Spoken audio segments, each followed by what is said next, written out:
তীব্র তাপপ্রবাহ এখন শুধুমাত্র আবহাওয়ার মধ্যেই আটকে নেই, অর্থনীতিরও বড় সংকট। এতে শুধু স্বাস্থ্য ঝুঁকি বাড়ছে না, একই সঙ্গে কমছে কর্মঘণ্টা, উৎপাদনশীলতা আর অর্থনৈতিক প্রবৃদ্ধিও। দক্ষিণ এশিয়ার দেশগুলোতে তাপপ্রবাহ নিয়ে বিশ্বব্যাংকের নতুন প্রতিবেদন বলছে, এই অঞ্চলে প্রতি বছর গরমে 3,10,00,000 চাকরির সমপরিমাণ কর্মঘণ্টা নষ্ট হচ্ছে, যা অব্যাহত থাকলে 2050 সালের মধ্যে দক্ষিণ এশিয়ার অর্থনীতির প্রায় 7% সংকুচিত হতে পারে বলে পূর্বাভাস দিয়েছে সংস্থাটি।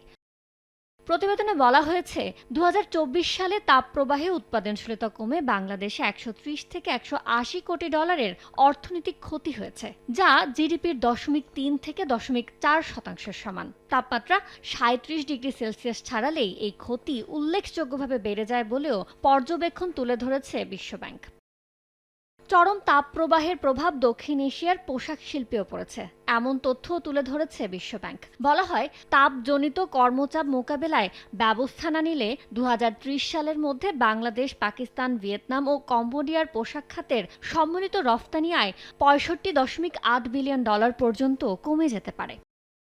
টেকসই শীতলীকরণ প্রযুক্তির ব্যবহার বাড়ানো সহ ঝুঁকিপূর্ণ কাজে শ্রমিক সুরক্ষায় বিনিয়োগ বাড়ানোর সুপারিশ করেছে বিশ্বব্যাংক। ইয়ানুর শিফাত, সময় সংবাদ।